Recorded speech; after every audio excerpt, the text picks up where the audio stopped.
Previously on the Chosen People. His name shall be Moses, because I drew him out of the water. While Ramses embodied the glory of Ra, Moses remained a figure suspended between two worlds. He was neither fully Egyptian nor entirely Hebrew, neither slave nor free. He was Moses, the stray Hebrew pup raised in the heart of Pharaoh's court. That was your Hebrew showing. That's why they need the whip. They're animals in need of a master. Remember that you're not one of them, Moses. You're in the household of Pharaoh. Act like it. Yes, Ramses. Moses stopped at the edge of the worksite, his gaze lingering on a young man no older than himself, struggling to lift a stone that was too heavy for him. The overseer's whip lashed out, striking the man across the back, and he staggered, falling to his knees. The man screamed in pain. Hebrew dog, get up and lift! That's enough! Leave him alone! These dogs need to know who their masters are! I said enough! They struggled, the commander's hands clawing at Moses, but the prince pinned him down, his hands closing around the man's throat. Then, as suddenly as it had begun, the struggle ended. The overseer's body went limp, his eyes glassy and still. What have I done? Who am I? Moses ran, his feet barely touching the ground as he tore through the crowded marketplace. I had to get out of here. Moses wandered the desert, his thoughts a whirlwind of guilt and fear. He was no longer a prince, nor was he a slave. He was an exile, a fugitive with no home and no kin. In the vast emptiness of the wilderness, Moses was utterly, desperately alone. Amazon One Medical presents Painful Thoughts. I could catch anything sitting in this doctor's waiting room. Ugh, a kid just wiped his runny nose on my jacket. And the guy next to me, sitting in a pool of perspiration, insists on sharing my armrest. Ugh. Next time, make an appointment with an Amazon One Medical provider. There's no waiting and no sweaty guy. Amazon One Medical. Healthcare just got less painful.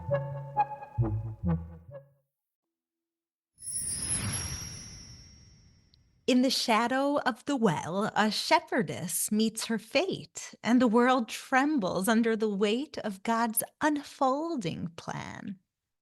Shalom, my friends, from here in the Holy Land. Welcome to the Chosen People. I'm Yael Eckstein with the International Fellowship of Christians and Jews. Each day we'll hear a dramatic story inspired by the Bible. Stories filled with timeless lessons of faith, love, and the meaning of life. Through Israel's story, we find this truth, that we are all chosen for something great. If you haven't yet followed the podcast, be sure to do so now.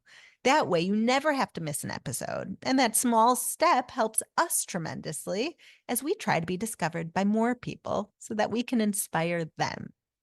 If you're interested in finding out more about the prophetic, life-saving work of the International Fellowship of Christians and Jews, you can visit our website at ifcj.org.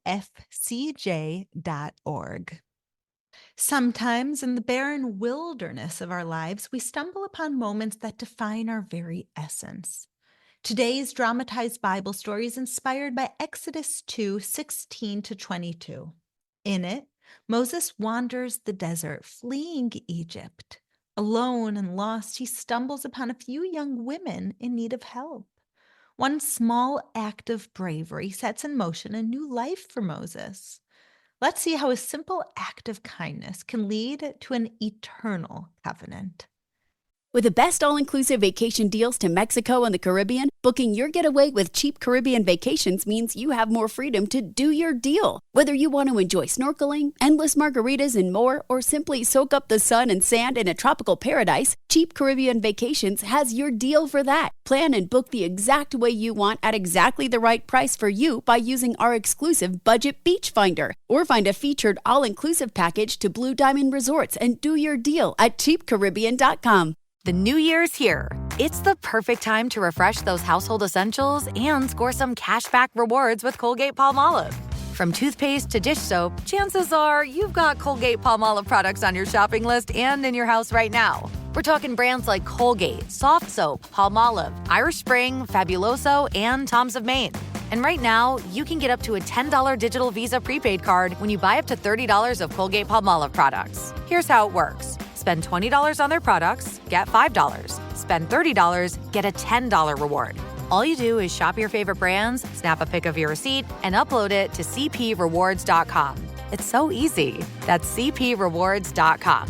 So grab what you need, or maybe try something new, and get rewarded just for doing your usual shopping. And start your year fresh by earning cashback rewards with Colgate-Palmolive. Rewards available while supplies last. Limits apply. U.S. only. 1/1/25 through 3/31/25. For full terms and conditions, visit cprewards.com. Amazon One Medical presents Painful Thoughts. I could catch anything sitting in this doctor's waiting room. Ugh, a kid just wiped his runny nose on my jacket. And the guy next to me, sitting in a pool of perspiration, insists on sharing my armrest. Ugh. Next time, make an appointment with an Amazon One Medical provider. There's no waiting and no sweaty guy. Amazon One Medical. Healthcare just got less painful. Moses felt his knees buckle beneath him, the last remnants of his strength draining away as he collapsed onto the unforgiving desert sand. The sun blazed overhead, a cruel eye in the empty sky. The sand stretched endlessly before him, barren and pitiless, a wasteland that mirrored the emptiness he felt within. For 2 days he had wandered, lost and alone, without food or water. His lips were cracked, his skin scorched, and his mind, a fragile thing, began to unravel. Shapes flickered at the edges of his vision, ghostly apparitions born of exhaustion and despair. He saw his grandfather, Seti, hovering above the dunes like a mirage. The old man's eyes were as cold and unfeeling as the stone statues that lined the palace halls, and his voice was a whisper, carried on the hot desert wind.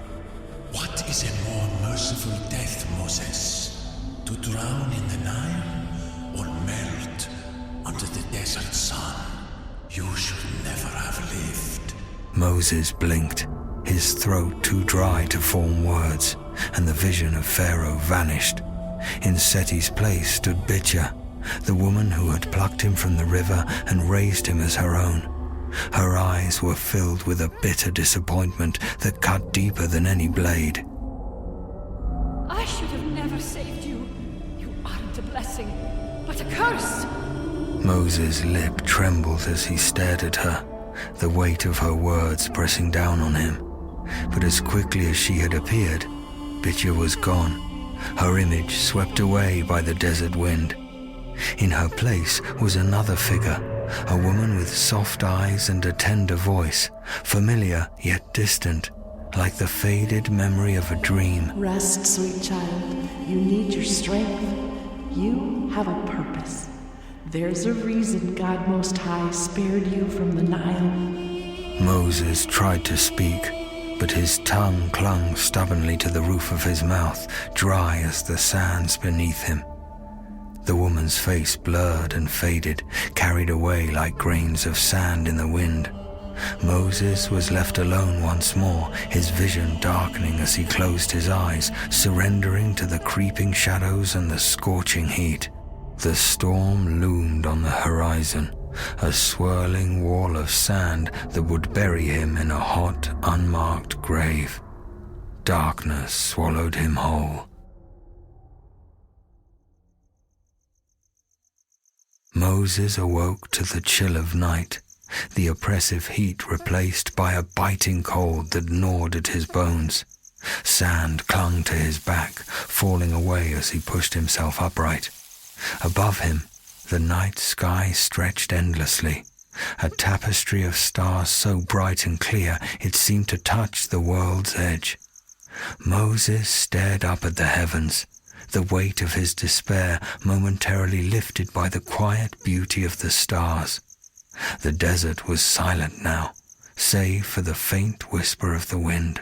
Shivering, Moses forced himself to his feet, his body weak but driven by the stubborn spark of survival.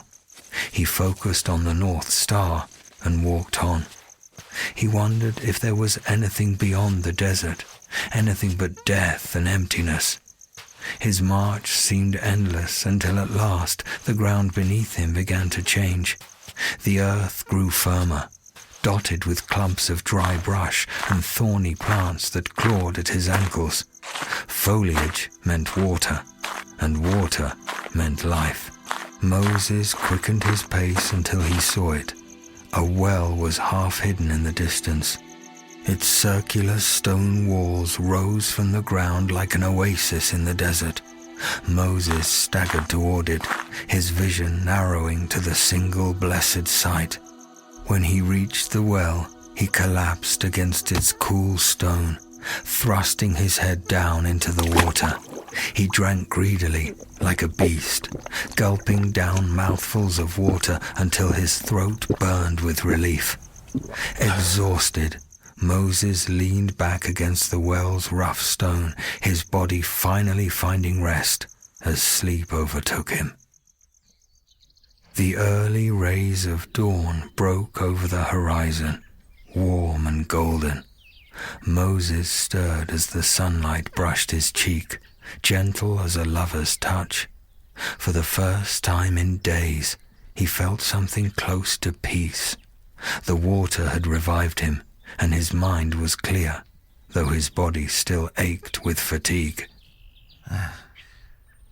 Perhaps one of the herders could take me in and trade labor for food and shelter.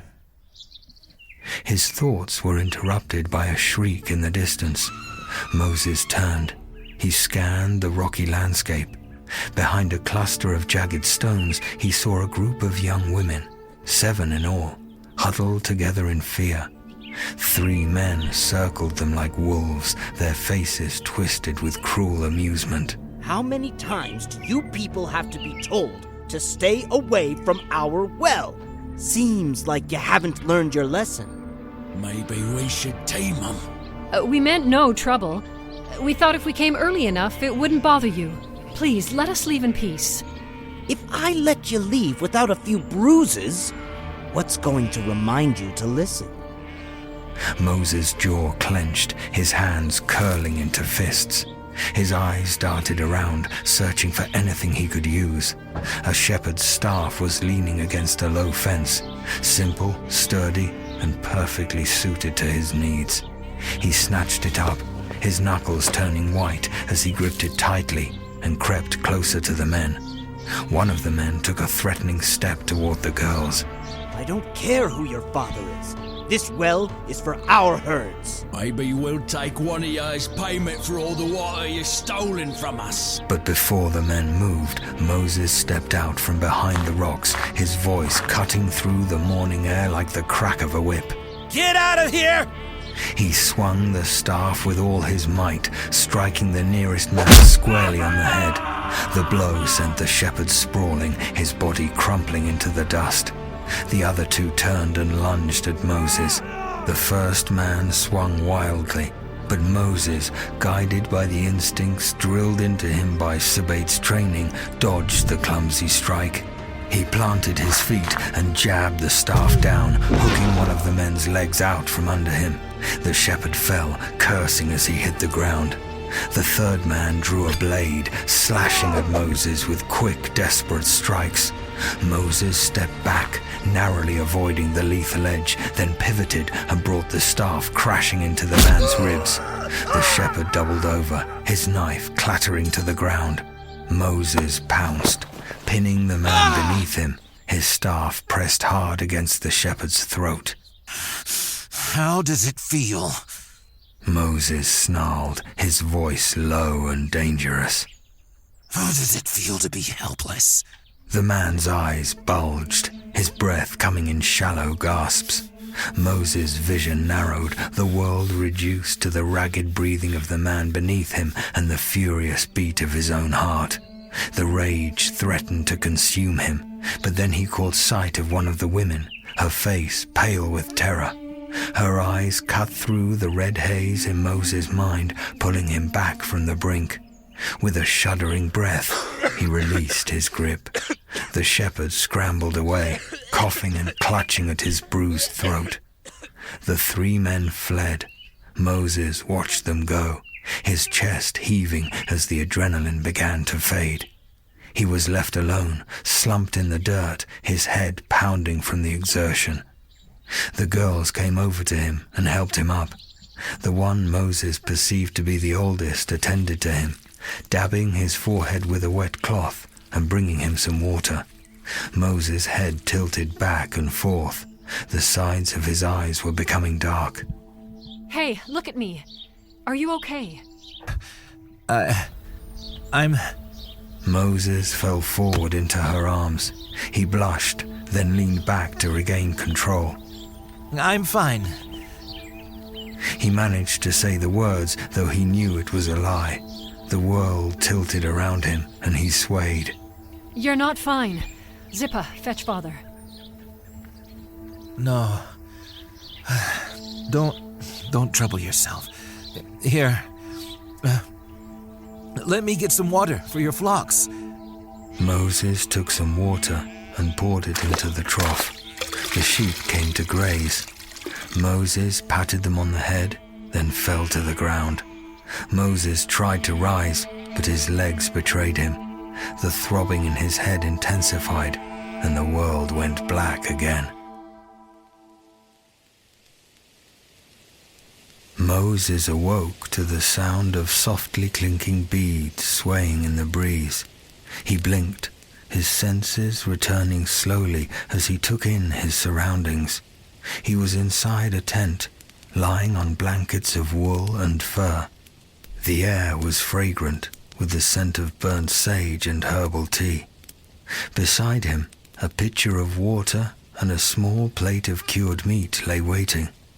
Moses drank deeply, the cool water easing the parched ache in his throat. He ate slowly, savoring every bite. As he looked down, he realized he was no longer wearing his tattered Egyptian tunic. Instead, he was clothed in a beige tunic of simple wool, with a sheepskin vest tied snugly across his chest. He was pulling himself up when the tent flap was thrown open and a large man burst in. Moses flinched, instinctively bracing himself, but the man's wide smile and booming laughter quickly put him at ease. You're awake! Praise the gods! We feared the worst at first. The blisters on your feet tell a tale of woe, my friend. Where have you come from? Well, that's a complicated question for me to answer. Yes. Then perhaps the better question is, where are you going? I'm not certain. Well, if you don't know where you came from, and you don't know where you're going, then I suppose you're right where you need to be. Here! And where is here, exactly? Why, the land of mountains, fields, and mystery. Welcome, my friend, to Midian. It is not a place as much as it is a people.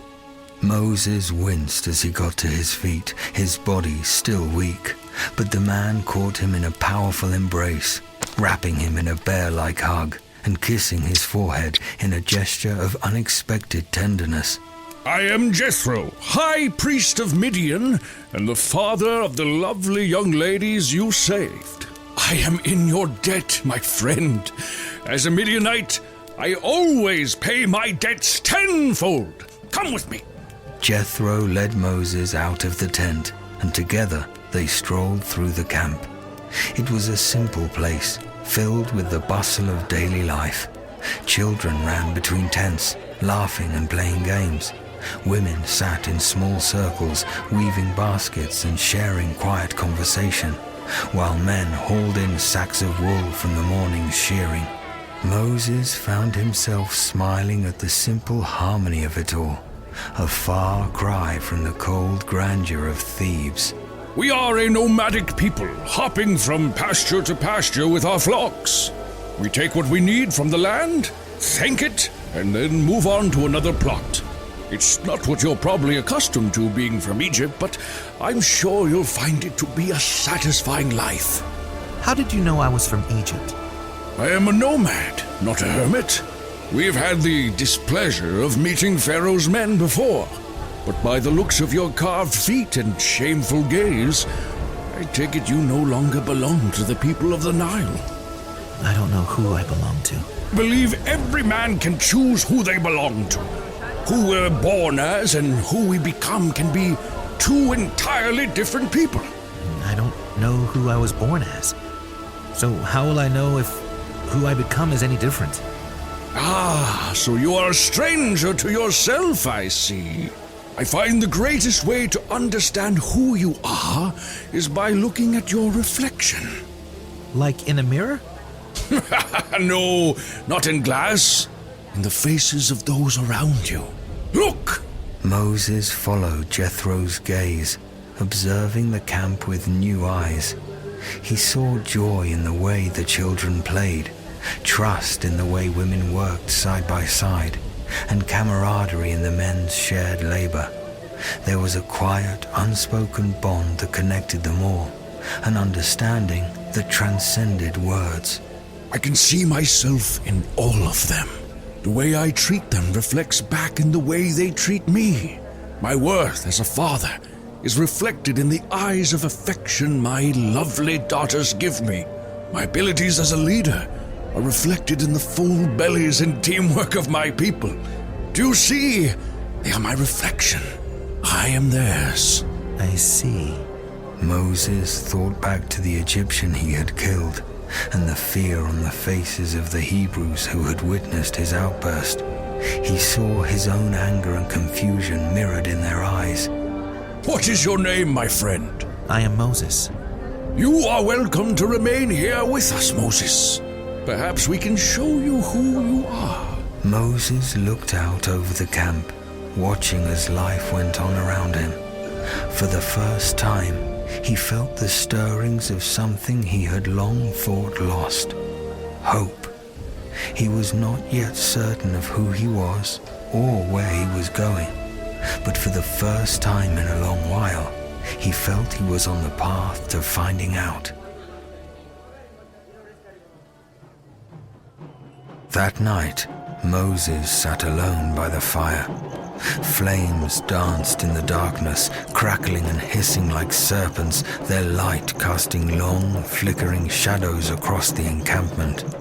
The Midianites gathered in clusters, wrapped in the warmth of companionship, their faces glowing in the firelight.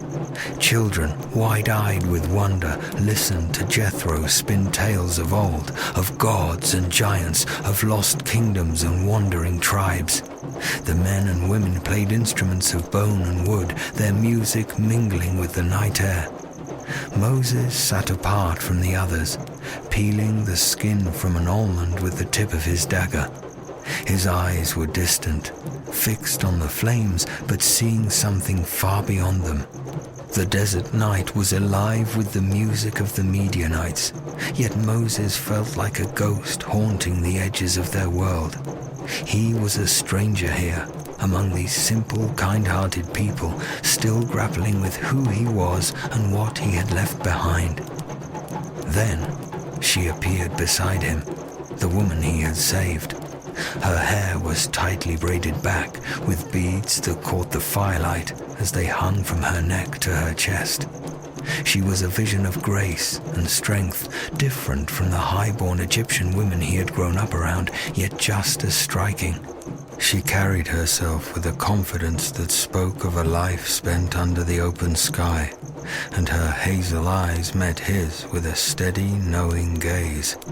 Thank you for helping me and my sisters. It was very brave of you. Brave or stupid? They are often one and the same. They shared a smile.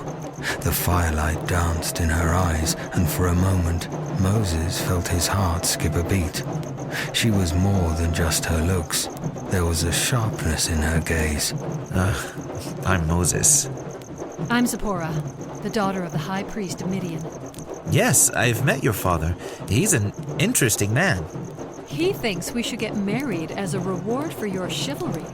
Zipporah said the words suddenly, her expression teasing, yet not entirely insincere.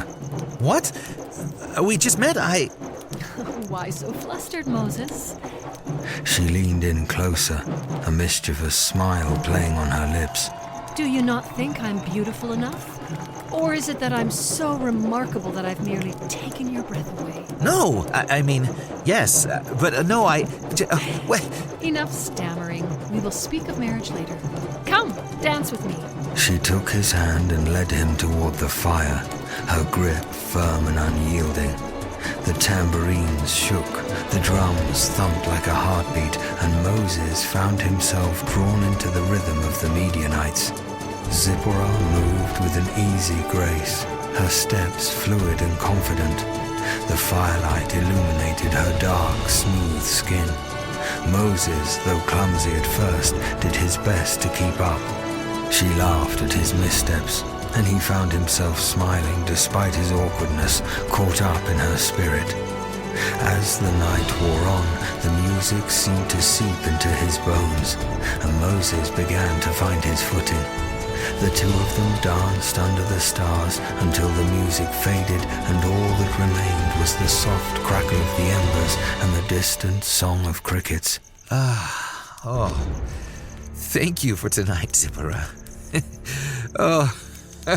It's been a while since I've laughed so much. My father says laughter and music existed before language. He says the first man sang when he saw the first woman, and that's when words were first formed. It seems I have much to learn from your father. I have much to learn about laughter and music. Everything, really. Where were you before this, Moses? Where have you come from? I was a prince of Egypt, but not by birth, more by chance than anything. There is no chance. One does not simply become a prince by accident. The gods must have chosen you. Well, if they chose me then, they've certainly rejected me now. Perhaps the gods that chose you to be a prince also brought you here. To what end? And which gods? The Midianite gods or the Egyptian ones? There are too many to count. Aren't you Egyptian? Why not those gods? No. Those gods ceased to love me the moment I left Egypt. You know, I'm Hebrew by birth. They only have one God. They call him the God of Abraham, Isaac, and Jacob, God Most High. I wonder what he's like. A moment of silence settled between them as they both gazed up at the night sky. The stars above Midian were clearer and more numerous than any Moses had seen before. In Thebes, the torchlight and smoke had always veiled the heavens. Here, under the wide desert sky, he felt a strange sense of peace. They bid each other good night, and Zipporah made her way to her tent. But Moses remained under the stars, his gaze searching for something beyond their light. He felt a deep, unnameable longing, a yearning for something he could not quite define. His thoughts turned to his people, the Hebrews, still enslaved, their lives crushed beneath the weight of Pharaoh's heel.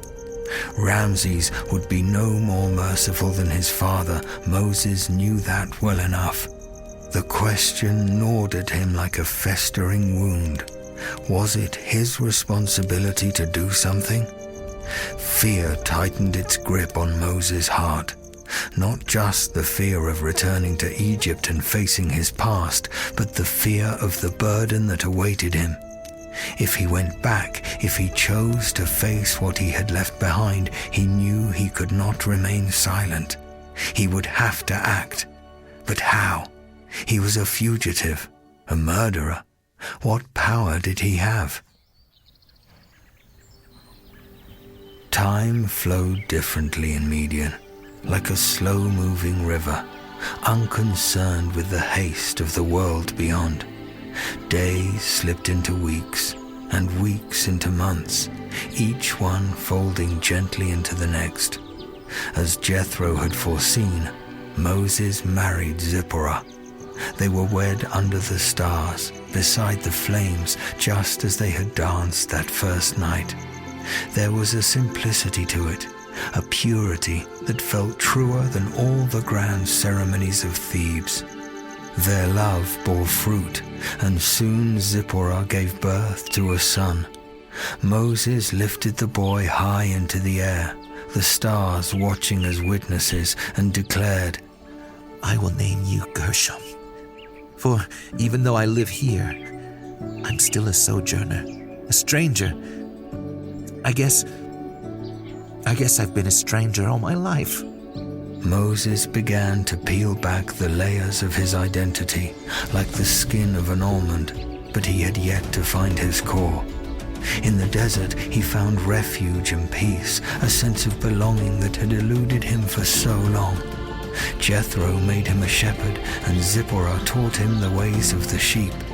Together they wandered across valleys and canyons in search of new pastures.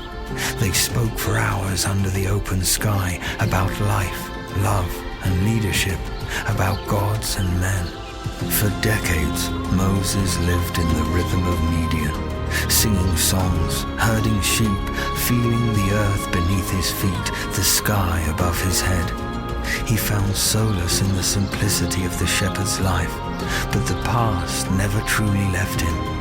In the stillness of the night, as he lay among his flock, gazing up at the endless expanse of stars, his thoughts would drift back to Egypt, to the Hebrews, his kin, still bound in chains.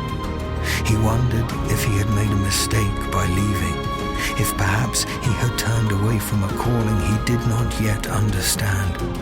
The doubt gnawed at him, and in the silence beneath the starlit sky he would pray, not to the gods of Egypt nor the gods of Midian, but to the God of his forefathers, the God of Abraham, Isaac, and Jacob. He would ask for a sign, for guidance, for a purpose, and as always, the desert wind would answer with nothing but silence. Cheap Caribbean is celebrating more than just the new year in 2025. Cheap Caribbean Vacations is celebrating its 25th birthday, too. You're invited to join in on the birthday fun and book a beach vacation with more savings. Now through February 3rd, you can unlock up to $250 off site-wide vacation packages. Celebrate these awesome savings at your favorite beach and book your next all-inclusive vacay at cheapcaribbean.com. Your $250 off is waiting. The new year's here. It's the perfect time to refresh those household essentials and score some cashback rewards with Colgate-Palmolive. From toothpaste to dish soap, chances are you've got Colgate-Palmolive products on your shopping list and in your house right now. We're talking brands like Colgate, Soft Soap, Palmolive, Irish Spring, Fabuloso, and Tom's of Maine. And right now, you can get up to a $10 digital Visa prepaid card when you buy up to $30 of Colgate-Palmolive products. Here's how it works. Spend $20 on their products, get $5. Spend $30, get a $10 reward. All you do is shop your favorite brands, snap a pic of your receipt, and upload it to cprewards.com. It's so easy. That's cprewards.com. So grab what you need, or maybe try something new, and get rewarded just for doing your usual shopping. And start your year fresh by earning cashback rewards with Colgate-Palmolive. Rewards available while supplies last. Limits apply. U.S. only. 1/1/25 through 3/31/25. For full terms and conditions, visit cprewards.com. Amazon Pharmacy presents Painful Thoughts. The guy in front of me in the pharmacy line is halfway through an incredibly detailed 17-minute story about his gout. A story likely more painful than the gout itself. Next time, save yourself the pain and let Amazon Pharmacy deliver your meds right to your door. Amazon Pharmacy. Healthcare just got less painful.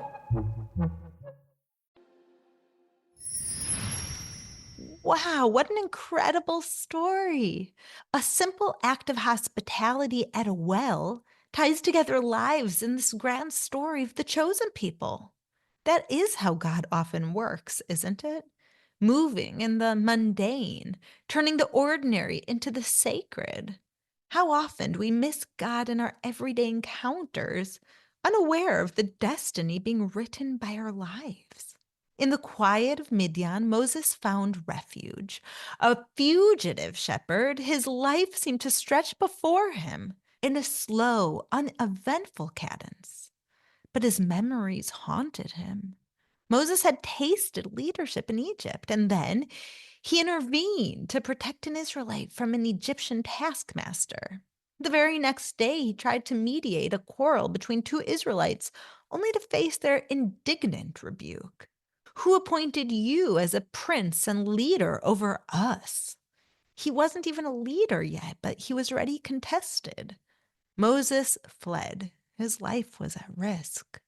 Midian became his sanctuary, a place where his identity lay hidden beneath the guise of an Egyptian man.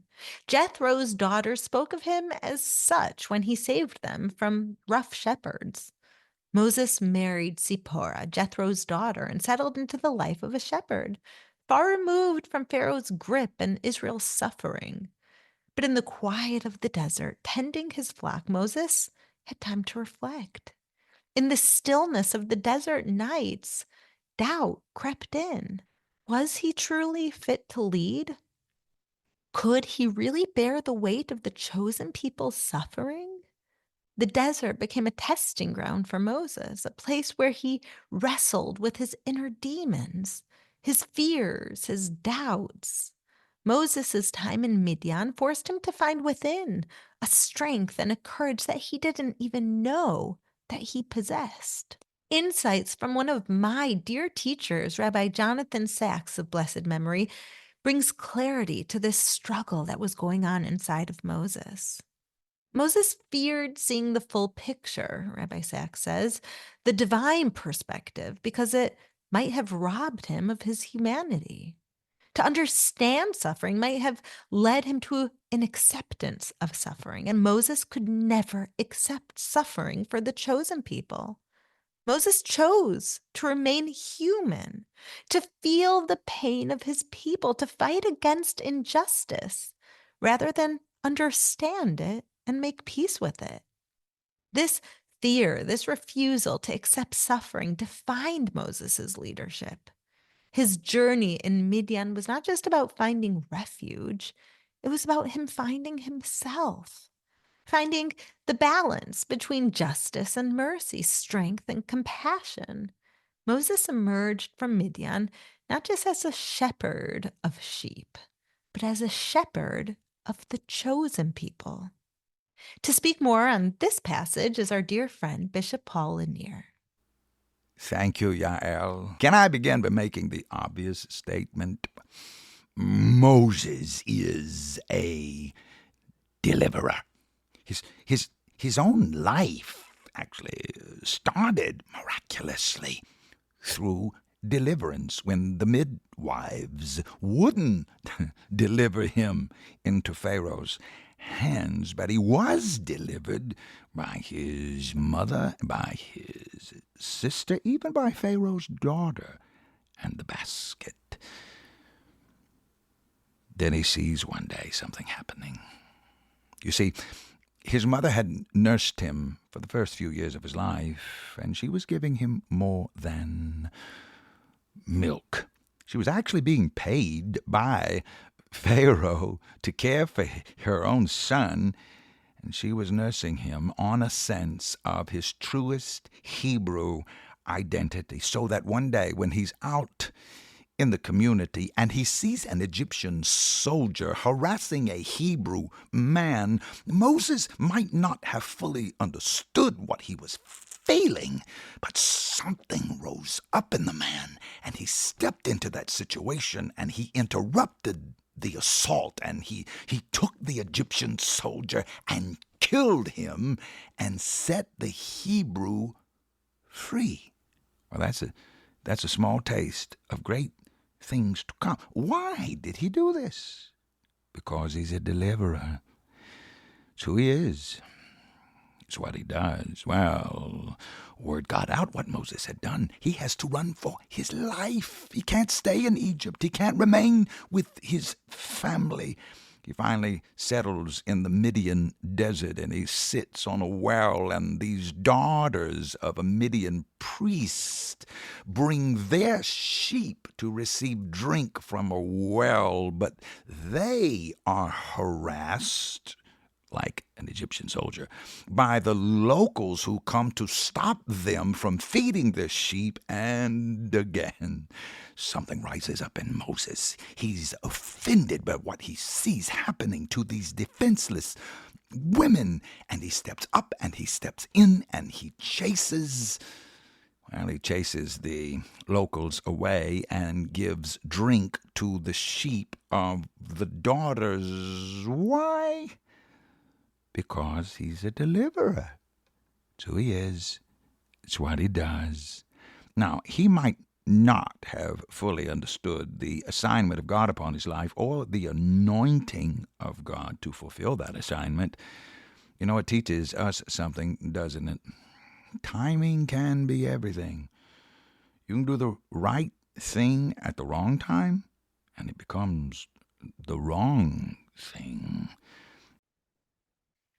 Before we wrap up this exploration of Exodus 2:16-22, I want to explore one more verse that we find there.